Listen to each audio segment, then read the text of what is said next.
en tout cas heureux de partager le thème de la Pentecôte que je vais aborder peut-être d'une manière particulière, parce que c'est vrai que quand on parle de la Pentecôte, souvent on dit il y a Actes chapitre 1er verset 8, bien sûr. Si jamais vous attendiez ça, vous allez être déçus, parce qu'on va parler d'autre chose. Mais on va, je pense, parler de bonnes choses. J'ai déjà apporté ce message dans une autre assemblée, et la nôtre ne l'a pas encore reçu, mais c'est pour dans 15 jours. Il y a quelques années, le Seigneur m'a conduit à regarder les prières que l'apôtre Paul a écrites dans toutes ses épîtres. Et on a compté environ une quarantaine de prières. Parfois on dit, je ne sais pas trop ce qu'il faut demander au Seigneur. On a quand même, non pas des prières que nous devons répéter, mais des prières dont nous pouvons nous inspirer, parce qu'elles vont nous faire grandir dans la vie spirituelle, dans la connaissance du Seigneur. Et nous savons que pour grandir dans le monde spirituel, il n'y a que l'Esprit qui peut le faire. Il n'y a que lui. Nous ne pouvons rien faire sans lui. Nous pouvons faire beaucoup de choses avec lui, mais sans lui, nous ne pouvons rien faire. Alors je vous propose quelques lectures d'introduction. La première se situe dans l'épître de Jacques.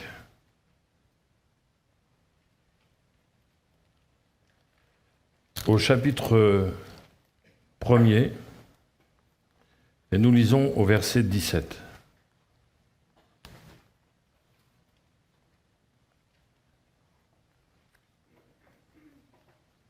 J'ai beaucoup aimé le moment de louange. C'était extraordinaire.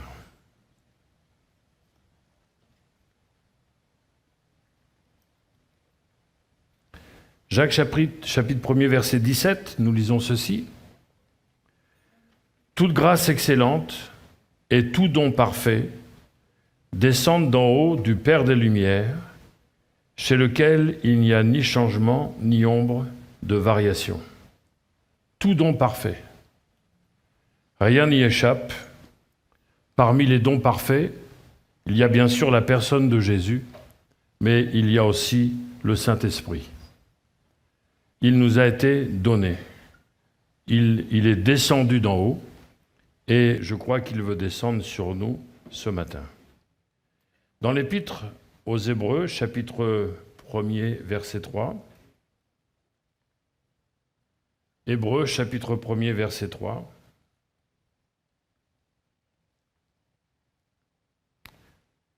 on peut lire à partir du verset 1er. Hébreux, chapitre 1er, verset 1er. Après avoir autrefois, à plusieurs reprises et de plusieurs manières, parlé à nos pères par les prophètes, Dieu, dans ces derniers temps, nous a parlé par le Fils. Il l'a établi héritier de toutes choses, par lui, il a aussi créé l'univers. Le Fils est le reflet de sa gloire et l'empreinte de sa personne, et il soutient toutes choses par sa parole puissante. Il l'a établi héritier de toutes choses. Tout don parfait descend du Père des Lumières. Jésus était héritier de toutes choses, c'est-à-dire que lui va nous donner tous les dons qui descendent d'en haut du Père des Lumières. Puisqu'il est héritier, il ne garde pas les choses pour lui, il nous les accorde. Avant d'aller plus loin, j'aimerais savoir au niveau du temps. Alors quand un pasteur demande combien il a de temps pour prêcher, c'est pour savoir combien il va pouvoir dépasser. Vous comprenez ? Vous avez remarqué ça ? Souvent, il y a 4-5 conclusions. Pour terminer, je vais conclure. Ah, ça va, t'es généreux. Dieu va te bénir. Va pour 50 alors. T'as tout compris. La lecture principale est maintenant ici, dans l'épître de Paul aux Éphésiens.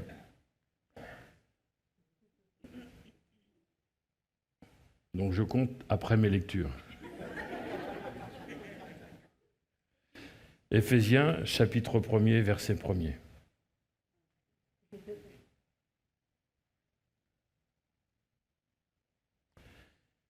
Paul, apôtre de Jésus-Christ par la volonté de Dieu, aux saints qui sont à Éphèse et aux fidèles en Jésus-Christ.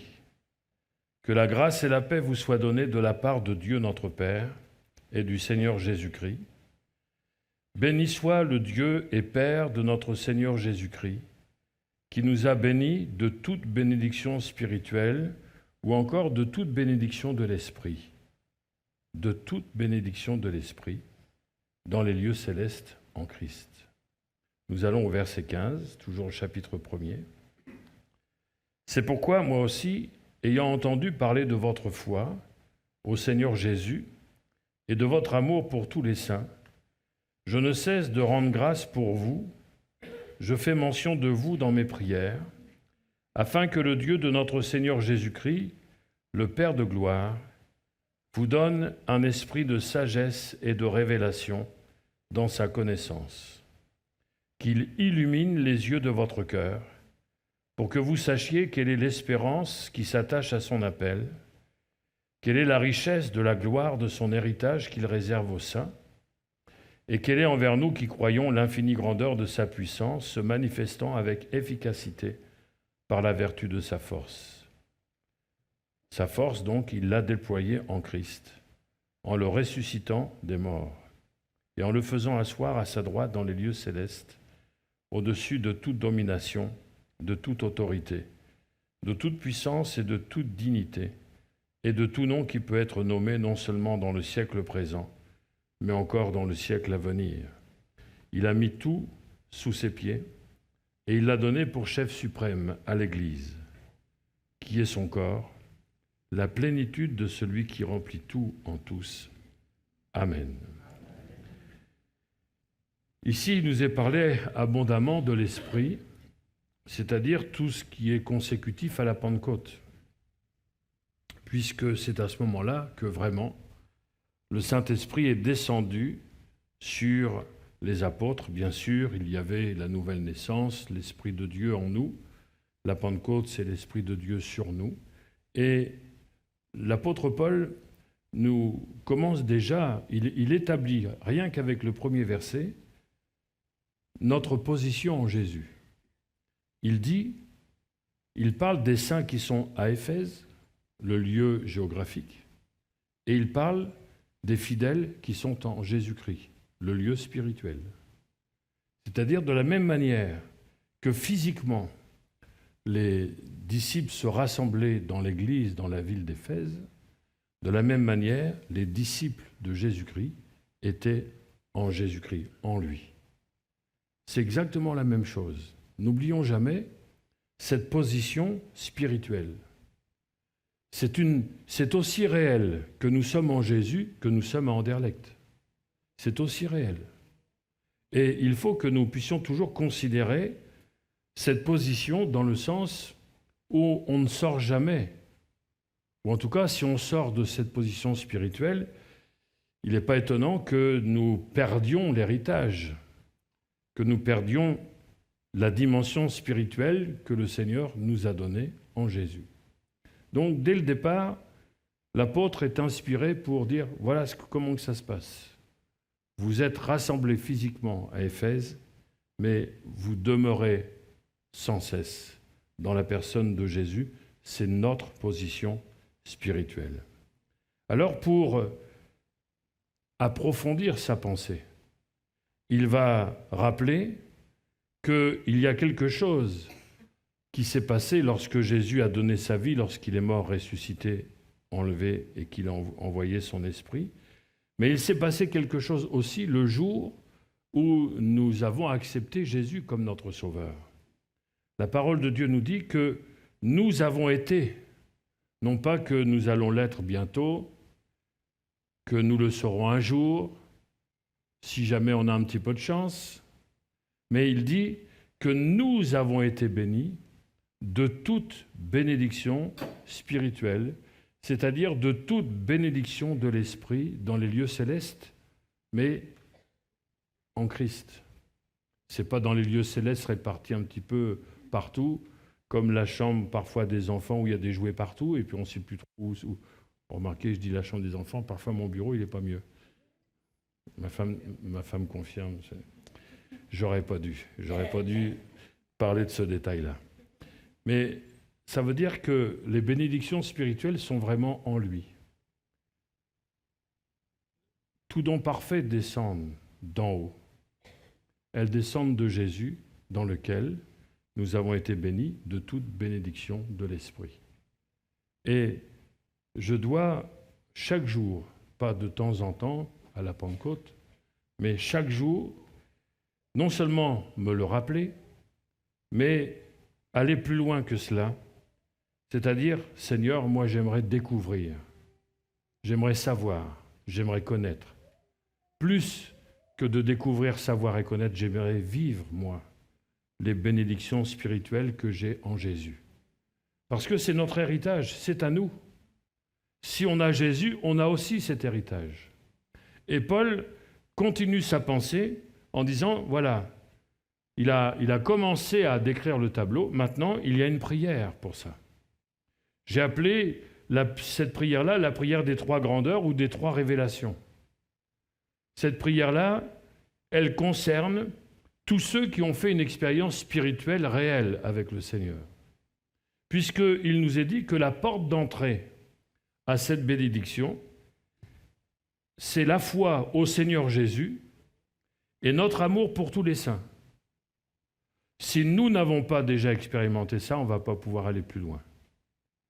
Tout simplement parce que quelqu'un qui a la foi au Seigneur Jésus, ça prouve que le Saint-Esprit a agi dans son cœur. Il est né de nouveau. La lumière s'est faite. Nous avons été délivrés de la puissance des ténèbres et la Bible nous dit que nous avons été transportés dans le royaume du Fils bien-aimé, du Fils de son amour. Donc il y a eu vraiment ce transfert. C'est la nouvelle naissance. Et à partir du moment où nous avons connu ce transfert, il y a des choses qui se sont passées. Le Saint-Esprit nous a révélé Jésus, déjà au moins, pour qu'il... Enfin, je dis au moins, c'est parce qu'il y a beaucoup de choses après, mais au moins c'est déjà grand, puisque sur la terre, tout le monde n'a pas cette révélation, encore.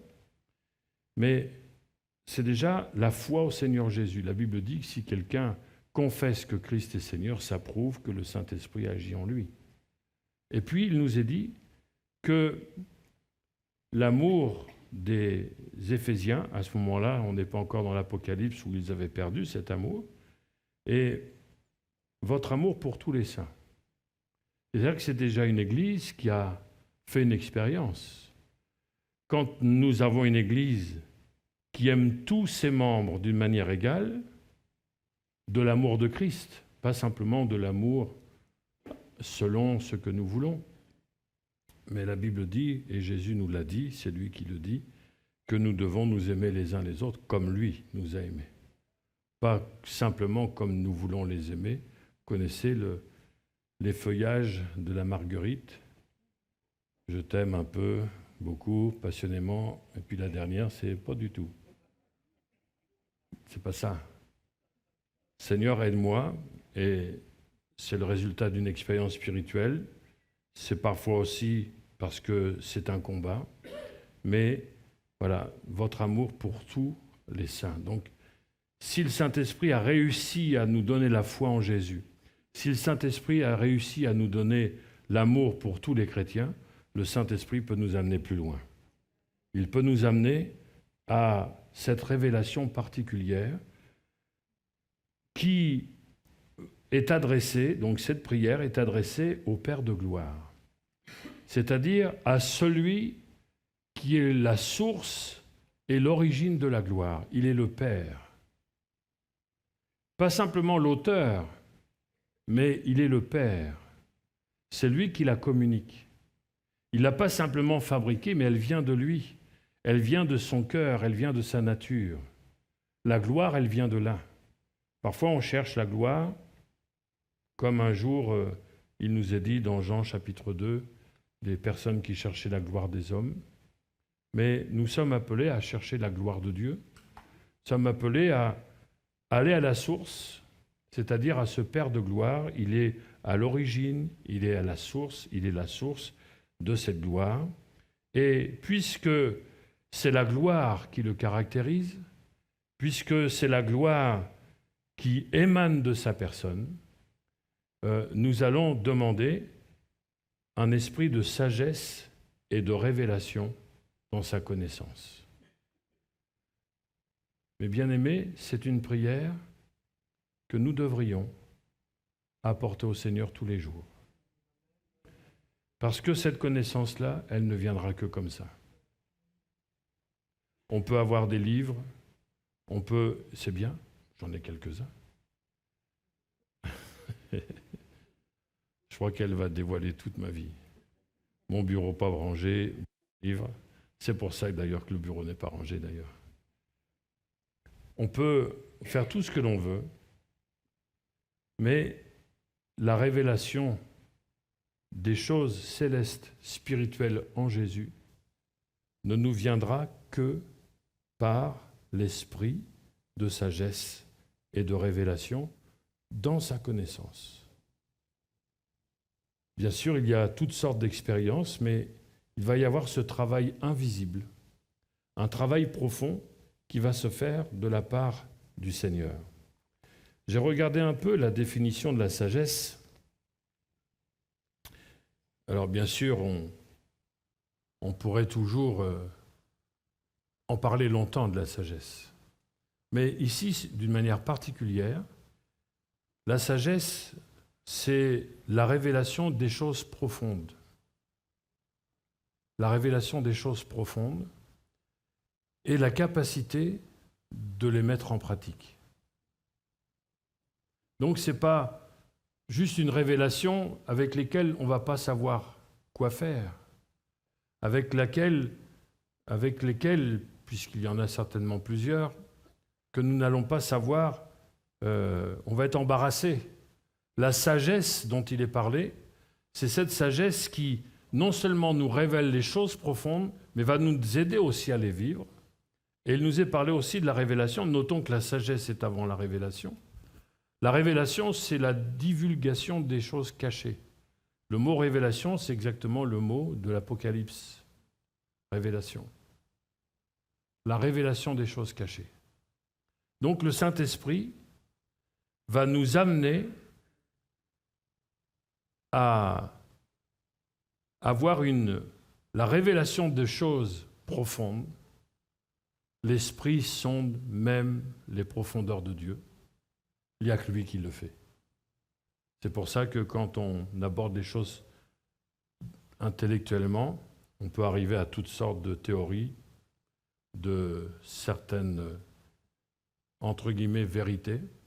Mais là, c'est l'Esprit lui-même qui sonde les profondeurs de Dieu, qui va nous amener à cette révélation profonde et à la divulgation des choses cachées. La révélation, nous savons que c'est aussi enlever le voile. Et on voit bien que la croix, l'œuvre de Jésus sur la croix, sa mort, nous a déjà démontré, prouvé, que Dieu n'était pas un Dieu qui voulait se cacher. Mais le voile du temple s'est déchiré du haut jusqu'en bas. C'est-à-dire que c'est Dieu qui l'a fait. Dieu ne veut pas rester caché, il se révèle. C'est un Dieu qui se révèle. C'est un Dieu qui se montre. C'est un Dieu qui se fait voir. Un Dieu qui désire, il est non seulement en nous, mais il veut grandir en nous. Et tout ça, ça se passe par le Saint-Esprit dans la personne de Jésus. Le but de cette prière, c'est d'amener les choses spirituelles, les choses cachées, les bénédictions qui sont en Jésus pour que nous les vivions quotidiennement. C'est-à-dire qu'on ne soit pas uniquement, et je dirais même surtout pas des chrétiens théoriques, mais des chrétiens pratiques, de ceux qui vont vivre cette dimension spirituelle. Elle est indispensable. On peut se rappeler que, et c'est un peu aussi, enfin, comment je vais dire ça, je vais dire, il est probable que quand Paul écrit aux Éphésiens, il est remarqué que les habitants d'Éphèse se reposaient sur le fait qu'ils étaient dans une ville riche. À l'époque, Éphèse, c'était le plus grand centre commercial. c'est-à-dire qu'il y avait beaucoup d'argent. Il y avait le temple de Diane, dont ils étaient très fiers. Ils avaient un théâtre qui pouvait accueillir 40 000 personnes. Ils étaient très fiers. Mais il y avait un problème, c'est que le port était menacé d'ensablement. Et ça s'est produit après. Ça veut dire que cette richesse a été engloutie. Et je crois que Paul a pensé à cette réalité-là pour dire que pour que le chrétien ne s'enlise pas dans la vie chrétienne, pour que le chrétien ne s'ensable pas dans la vie chrétienne, il est important qu'il ne se laisse pas enliser, parce que quand on se laisse enliser dans la vie spirituelle, on finit par s'ennuyer. On finit par ne plus avoir d'envie, d'espérance. On n'a plus de zèle, on n'a plus de soif. On est un peu amer, on est un peu aigri. Et il ne faut pas que nous nous laissions enliser. Il y a plein de choses à découvrir. Il ne faut pas que nous nous ennuyions dans la vie chrétienne. Si tu t'ennuies avec Jésus, c'est que tu as commencé d'avoir un sérieux problème. Tu as commencé à t'enliser. Et Jésus ne veut pas que nous puissions nous enliser, mais qu'au contraire, nous puissions découvrir, jour après jour, ce que nous avons en Jésus-Christ, à vivre chaque jour, dans toutes les situations, puisque Jésus a la réponse à tous nos problèmes et à toutes les situations. Alors cette révélation, cette connaissance, elle se situe à 3 niveaux. Il est dit que nous avons besoin que le Seigneur illumine les yeux de notre cœur pour que nous sachions, premièrement, quelle est l'espérance qui s'attache à son appel. C'est la première chose. La deuxième chose, quelle est la richesse de la gloire de son héritage qu'il réserve aux saints, c'est-à-dire qui sont dans les saints, qui sont en nous. Donc, la richesse de la gloire de l'héritage qui est en nous. Ce que nous avons. Il faut que nous connaissions sa dimension. Et la troisième chose, c'est quelle est envers nous qui croyons l'infinie grandeur de sa puissance. Et cette puissance, c'est la même qui a ressuscité Christ d'entre les morts. Elle agit en nous. Je ne sais pas qu'est-ce que ça vous fait, vous. Mais moi, quand j'ai commencé à réaliser cela, et puis j'essaie toujours de réaliser cela, je suis toujours en train de commencer, je suis bien loin d'avoir terminé, je suis qu'au début, je me dis, mais Seigneur, il y a quelque chose là. Il y a quelque chose à vivre. Il y a vraiment quelque chose de fantastique à vivre. Parfois, on s'ennuie avec des bricoles, on s'ennuie avec des contrariétés, etc. Mais là, il y a un trésor. Il nous est parlé de gloire, il nous est parlé de puissance, il nous est parlé de richesse.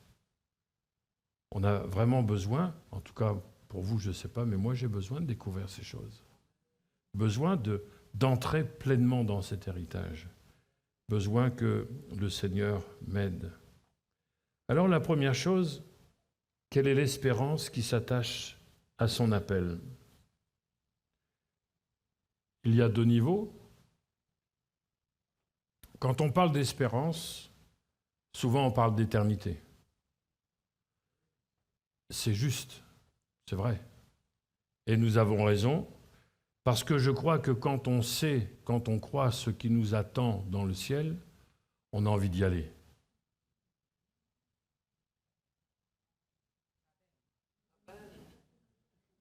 Moi, j'aime bien qu'on me réponde.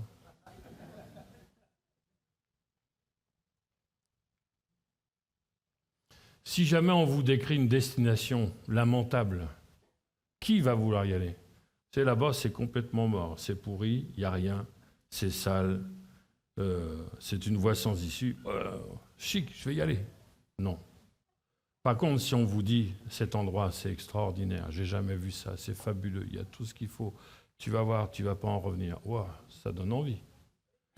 Quand le Seigneur nous sauve, et c'est pour cela qu'en partie, nous avons la révélation de l'Apocalypse, c'est quand même pour nous décrire une nouvelle Jérusalem,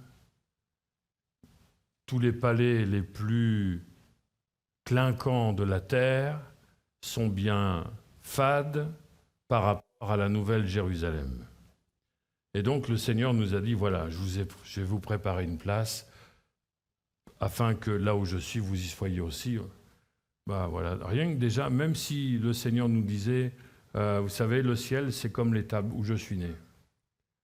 Mais pourvu que lui soit là, c'est bien. Pourvu que Jésus soit là. On n'est pas exigeant. On veut juste le meilleur, lui. Maintenant, si c'est un endroit pas extraordinaire, ça ne l'a pas empêché de venir, ça ne l'a pas empêché de naître dans une étable, etc. Et parce que c'était lui. Et même les anges et les bergers ne s'y sont pas trompés. Mais voilà, le roi dans le ciel a un palais extraordinaire. Et nous avons tous une place qui est réservée. Donc, c'est certain que plus je vais être convaincu, parce que j'ai rencontré des croyants qui parfois n'ont même plus cette conviction-là, d'être avec Jésus, d'aller avec Jésus. Et on a besoin d'être soutenu par cette espérance glorieuse. Seigneur, je sais où je vais. Je sais en qui j'ai cru. Je sais qui est Jésus. Je sais qu'il est parti, mais qu'il va revenir et qu'il va nous prendre avec lui, afin que nous puissions passer l'éternité dans la gloire. Ça, c'est une chose. Mais il y a aussi autre chose, parce qu'en attendant, pour pouvoir atteindre le but, pour atteindre la ligne d'arrivée, il y a tout un parcours. Et je dois savoir aussi quelle est l'espérance, c'est-à-dire ce à quoi je suis en droit de m'attendre dans mon parcours chrétien, de la part du Seigneur. Ce qu'il me donne pour que je sois assez fort pour aller jusqu'au bout. Seigneur, j'ai besoin de savoir quelle est l'espérance qui s'attache à ton appel, à l'appel de la vocation chrétienne. Être chrétien, c'est une vocation. Nous avons répondu à un appel. Le Seigneur a sollicité notre cœur, nous avons répondu à cet appel, et depuis, nous marchons avec lui. Alors bien sûr, c'est vrai pour tout appel. C'est vrai pour tout appel particulier, ministériel. C'est vrai pour tout appel dans le service. À partir du moment qu'il y a un appel, il y a une espérance. À partir du moment qu'il y a un appel, il y a un héritage. Et je dois prier pour savoir à quoi je dois m'attendre. Ça, c'est la première phase de la prière. La seconde, c'est de savoir, avoir un esprit de sagesse et de révélation pour connaître la richesse de la gloire de son héritage dans les saints, dans les chrétiens. Seigneur, tu as promis de grandes choses, mais j'ai besoin de savoir si tu as les moyens de tenir tes promesses. La gloire, la richesse de la gloire de son héritage. J'ai besoin d'avoir la révélation que finalement, ce que tu promets, c'est pas comme les hommes politiques. Tu as les moyens de tenir tes engagements. Ou même de tout être humain, parfois on peut s'engager à des choses et puis, excuse-moi, j'ai eu un petit problème, je ne vais pas y arriver. Ça, avec le Seigneur, jamais. Jamais. Et j'ai besoin d'avoir cette révélation pour ne pas vivre ma vie spirituelle d'une manière étriquée, étroite.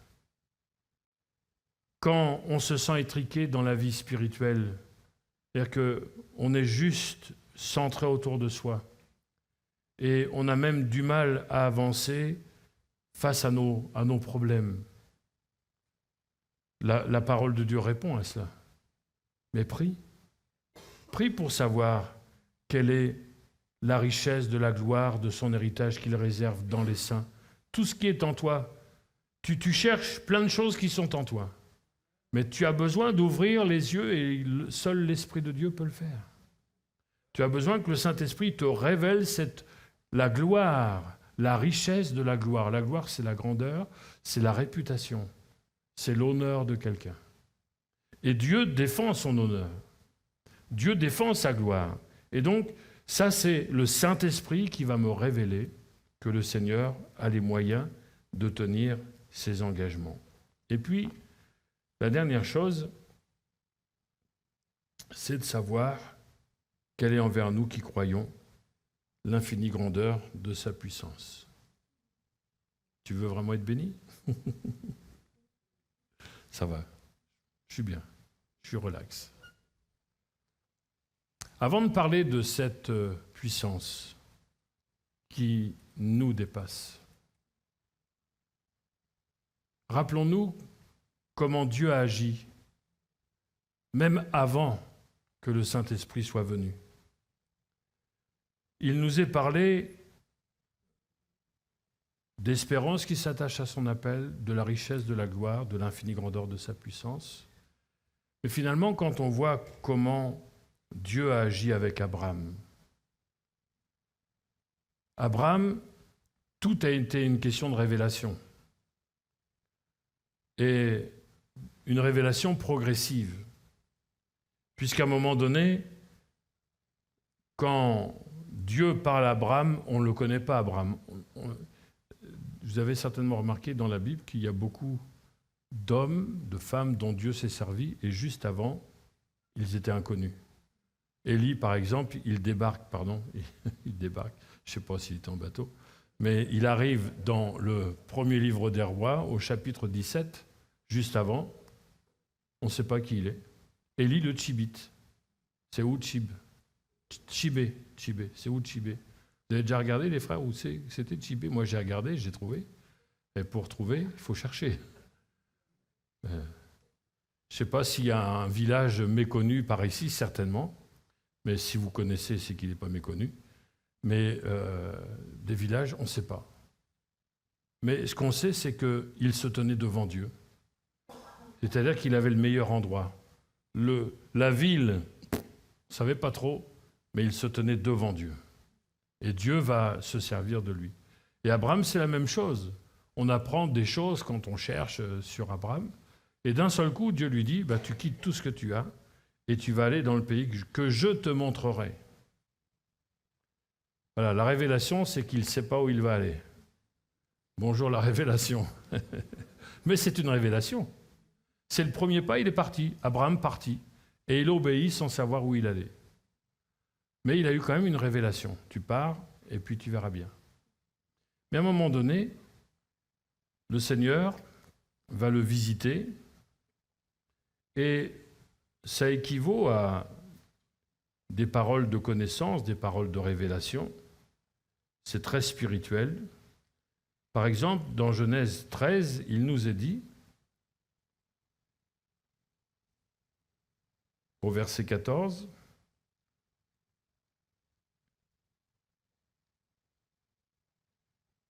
l'Éternel dit à Abraham, après que Lot se fut séparé de lui, lève les yeux, lève les yeux, lève les yeux. Parfois, il faut sortir de nos problèmes, sortir de notre misère, sortir de nos vraies souffrances,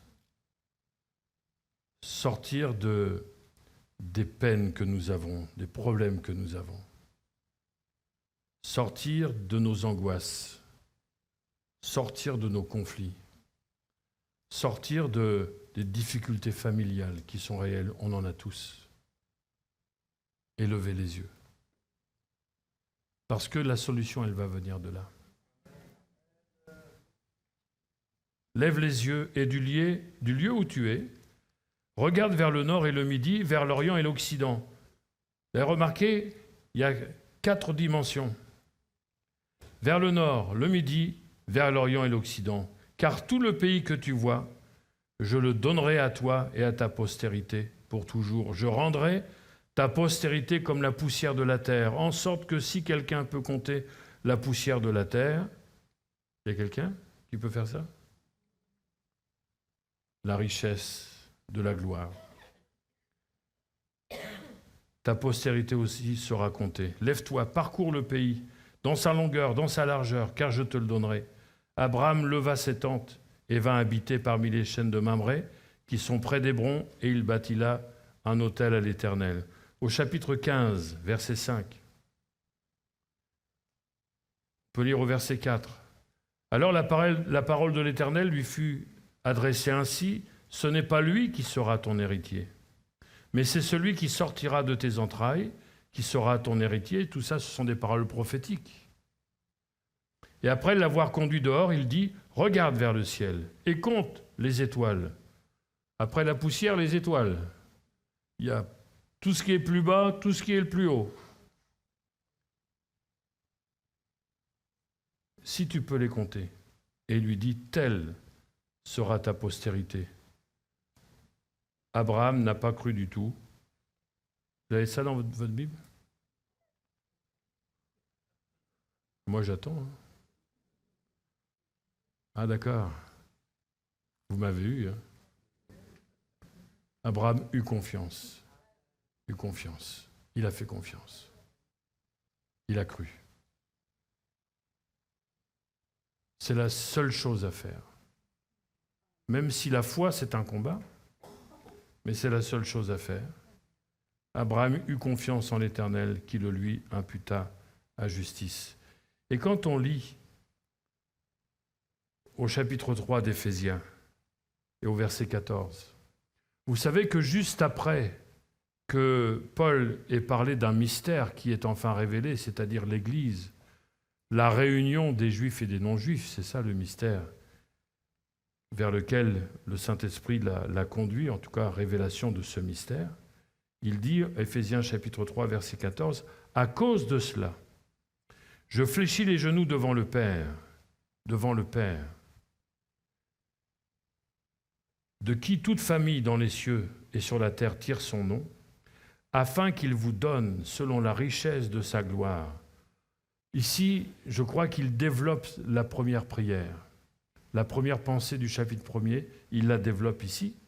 Et il dit, afin d'être puissamment fortifié par son esprit dans l'homme intérieur, en sorte que Christ habite dans vos cœurs par la foi, étant enraciné et fondé dans l'amour, que vous puissiez comprendre avec tous les saints quelle est la largeur, la longueur, la profondeur et la hauteur. Parfois, on a relié ce verset-là avec celui qui suit et connaître l'amour de Christ. Mais c'est deux choses différentes. La largeur, la longueur, la profondeur et la hauteur, c'est ce que Dieu a dit à Abraham. Regarde vers le nord, regarde vers le midi, regarde vers l'ouest, regarde vers l'est. Et tout ça, c'est à toi.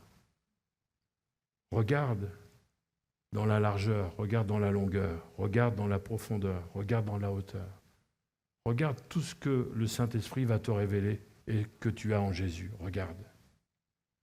Et donc, on va entrer dans cette dimension spirituelle. En tout cas, c'est là où le Saint-Esprit veut nous conduire, par la foi. Et connaître l'amour de Christ, qui surpasse toute connaissance, en sorte que vous soyez remplis jusqu'à toute la plénitude de Dieu. Or, à celui qui peut faire par la puissance qui agit en nous, il reparle de cette puissance. Cette puissance qui agit en nous. Il ne dit pas juste un petit peu, même si ça ne sera pas toute sa puissance, parce que sinon on est désintégré sur place. Or, à celui qui peut faire par la puissance qui agit en nous, infiniment au-delà de tout ce que nous demandons ou même pensons, à lui soit la gloire dans l'Église et en Jésus-Christ, dans toutes les générations, au siècle des siècles. Amen.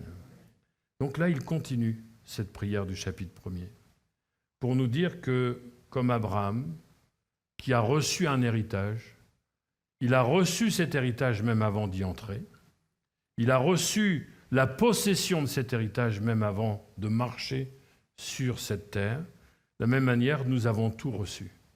Et la troisième chose dont il faut parler, c'est cette puissance. La même puissance qui a ressuscité Christ d'entre les morts, c'est cette puissance-là qui agit en nous. Je dois savoir quelle est l'espérance qui s'attache à son appel. Je dois savoir que Dieu a les moyens de tenir ses engagements. Mais je dois savoir aussi que Dieu a la puissance de tenir ses engagements. Et c'est là où parfois, à force de regarder à soi, on est découragé. Non, pas vous? À chaque fois que je regarde dans mes possibilités, je dis, oh, mon pauvre gars, non, il faut vraiment regarder ailleurs. Il faut regarder à celui qui peut faire, par la puissance qui agit en nous, infiniment au-delà de ce que nous demandons et même pensons.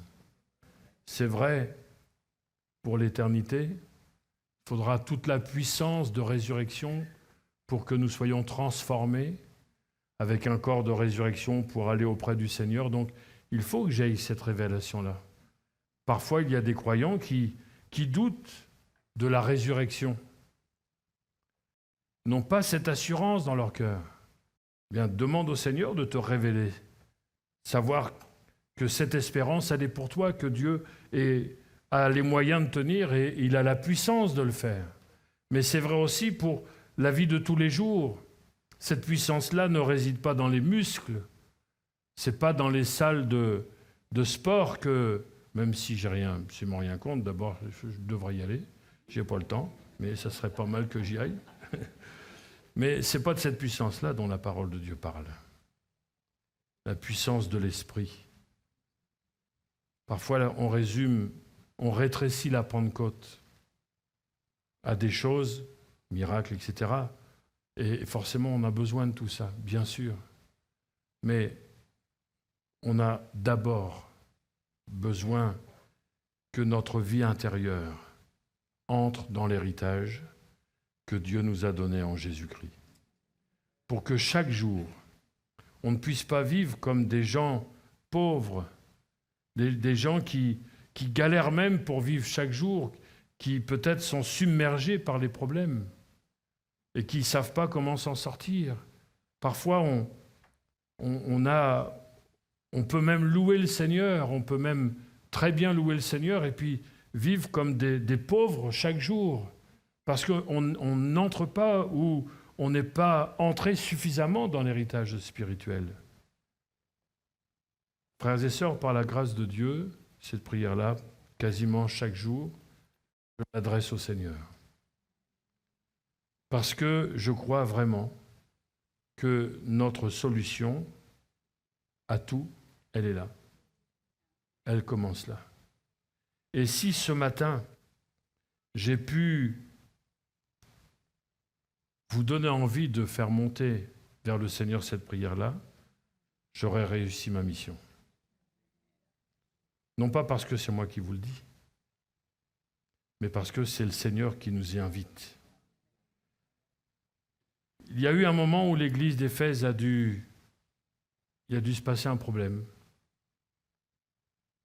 pour que, une trentaine d'années plus tard, Jésus lui dise « Tu as abandonné ton premier amour ». Quelque chose qui s'est passé. Une église qui avait tout, mais on sait bien que le Saint-Esprit a laissé dans la parole de Dieu des choses qui nous sont adressées aussi à nous, mais qui est d'abord été adressées à l'Église auquel l'apôtre s'adresse.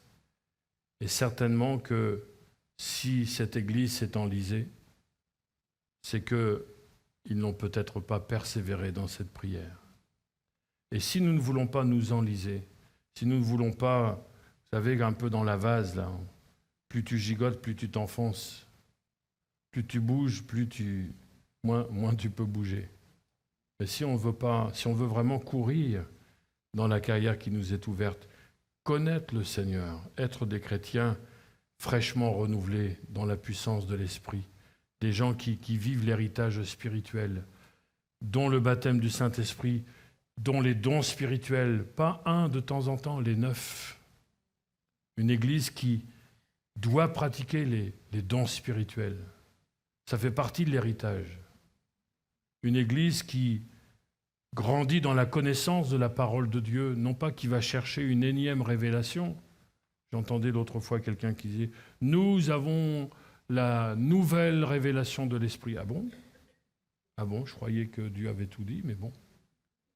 Non, non. Parfois, parce qu'on s'ennuie dans la parole de Dieu, on invente des choses. Et on les invente, donc on les maîtrise. Parce qu'on les invente, et encore que. Mais si on vit la parole vivante permanente de Dieu, nous allons vivre des choses extraordinaires. Et nous sommes appelés à une vie extraordinaire.